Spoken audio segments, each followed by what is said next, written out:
no drugs, no alcohol, no doing drugs, no alcohol, no drinking, no smoking, no sex, no drinking, no drinking, no drinking, no alcohol. But you can have Pepsi if you want to. You can drink lots of Pepsi. You can have Pepsi if you like Pepsi, but you can't drink alcohol. Not drinking alcohol is what you do when you're straight edge. If you're straight edge, you don't drink alcohol, you don't smoke cigarettes, you don't smoke weed, you don't do heroin, you don't smoke cocaine, but you drink Pepsi. Pepsi is okay.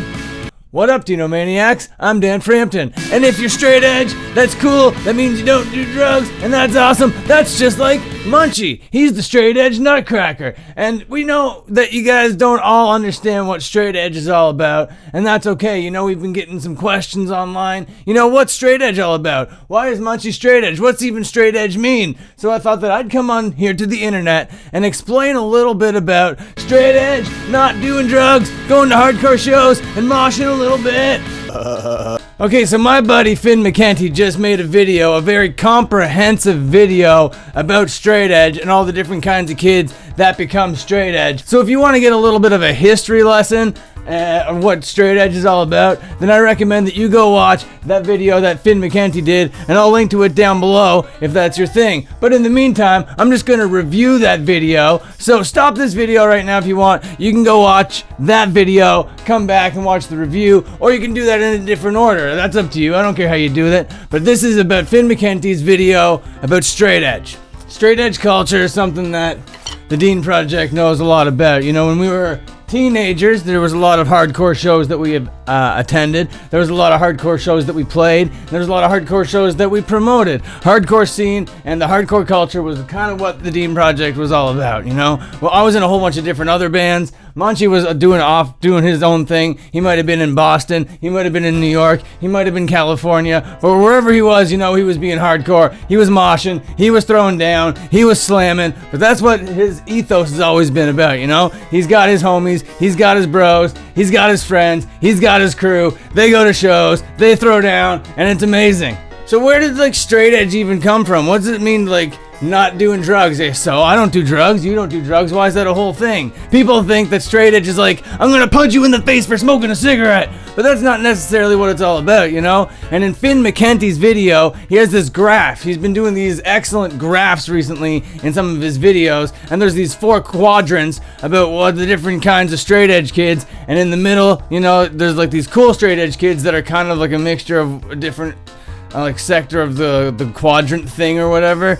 So I think that's a pretty good thing to see. So you should go watch McKenty's video. I give that aspect of his video a thumbs up and another thumbs up because that's good thinking, you know, little graphs. It's a good like visual way to get your message across. McKenty mentioned Ian MacKaye of A Minor Threat briefly in his video, you know, and Ian MacKaye kind of like accidentally came up with straight edge because he was going to shows, he was playing shows, but all these fucked up people at the punk scene were doing fucked up things, and Ian's like, I'm not doing these fucked up things, I don't really relate to all this fucked up stuff, I'm not really that fucked up kind of guy, I don't like it when you snort glue at my shows and when you pass out, I don't like that stuff, I mean MacKaye, I got straight edge. He didn't know when he wrote those words, I got straight edge, that it would start like this crazy subculture of X-wearing, fucking ear-stretched, fucking floor-punching maniacs. Now this was in the early 80s. In the early 80s, you know, there was a really cool hardcore scene going on from the 70s. That, you know, punk just kept getting more aggressive.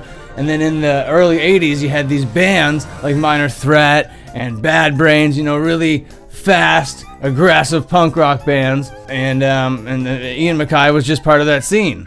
And he wrote this song, Straight Edge, and, you know, a couple years go by, and there are more bands that come out that are straight edge. You know, in the late 80s, you get, like, Gorilla Biscuit, and what else did you get? You got, like, Earth Crisis, and Earth Crisis took it to a new level. You know, they took straight edge to, like, an advocacy level. They were advocating for not doing any drugs, not smoking any cigarettes, not drinking any alcohol, and most importantly, being vegan. Earth Crisis was all about the vegan straight edge lifestyle, which is a very aggressive style of straight edge. And a lot of people came to think of straight edge people of like beating people up for smoking cigarettes because of all these hit pieces that the mainstream media did in the early 90s. And I was in the scene for a long time, and I knew a lot of straight edge people that carried around brass knuckles because they thought it was fun. You know, they got tattoos of weapons because they thought it was badass. They wore camo because they fucking thought they were in the military for some reason.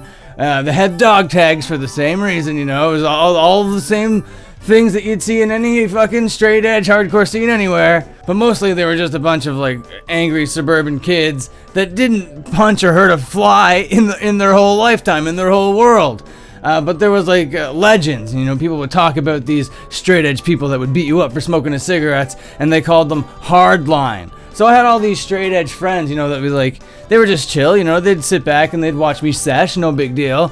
But they were like, no man, I'm cool, I'm chill, I'm not hardline, I'm not like those guys that beat you up for smoking cigarettes. So even all these straight edge guys at the time, they thought that there was these like legendary curb stomping guys out there. And maybe there were, you know, there might have been like an incident or two that really made this like a part of the culture, but I don't really see that as really that big of a thing. You know, I've never really been that straight edge, but Munchie is more of the expert over here. Yeah, that's true, dude, and yeah, and Ian MacKaye really did a great thing for straight edge, and all those bands that you mentioned, yeah, they were pretty sick, but it wasn't until like the early, the 2000s, almost the 2010s, and late 2000s or whatever, where CM Punk came onto the scene.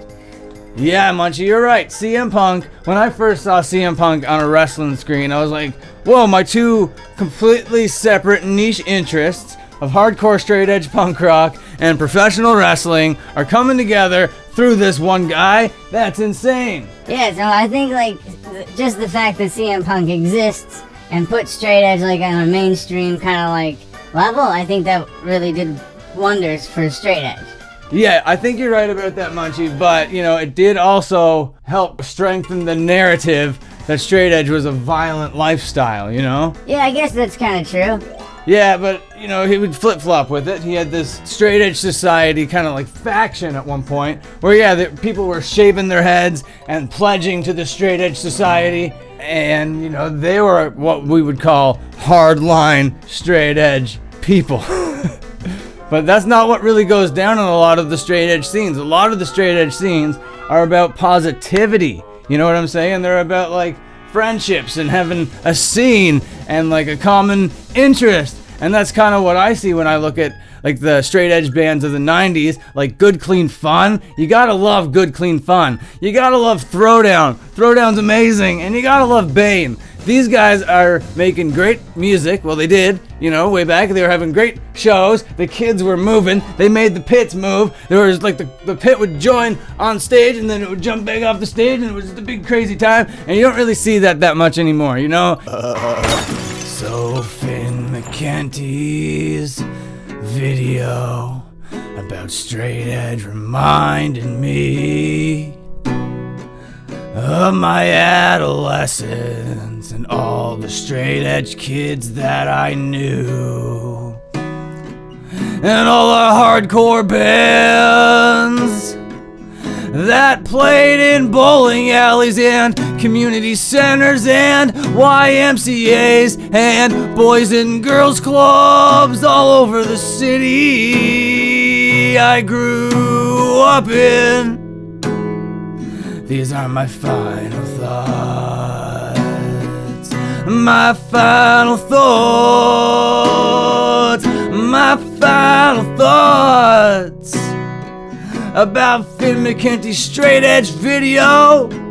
Or if you have a straight edge hardcore scene in your city or in your small town, go support it. You can go mosh with some other people. I really hope that's still a thing.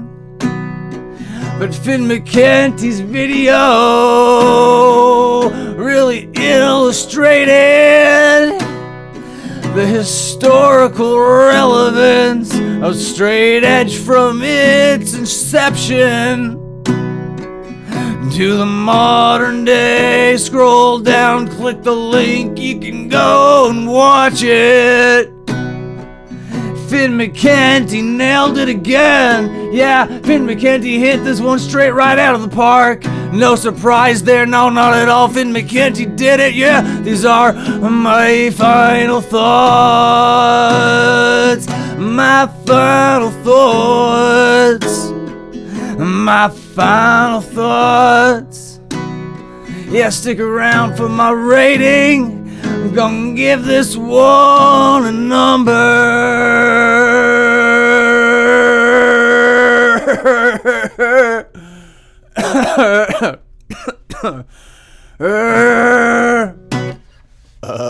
Okay, yeah, so you know I like this video. It really struck an emotional chord from within me. Alright, so earlier in 2017, I started to get back into the hardcore a little bit, you know, but now it's pretty much the only genre that I listen to, and this video about the straight edge kids and the straight edge culture really for some reason just boiled up all that nostalgic feelings that I had inside. And you know, nostalgia is a powerful drug, so my brain just did this thing where it just dumped all this excitement through my body, and I was like, okay, well, this is my next YouTube video, so I'm coming on and doing it. And because I had those feelings, I have nostalgia goggles on, okay? So you know that this rating is going to be slightly biased, because you guys know that McKenty was my creator of the year last year, and straight edge is a very, like, important thing to Munchie, and it really resonates within me because it was a big part of my life growing up. So you know I'm giving this like a perfect 10 right out of the bat. Right out of the bat? Right off the bat, right out of the gate. You gotta love it when those like expressions cross paths like that in the brain. What is that? What goes on when that happens?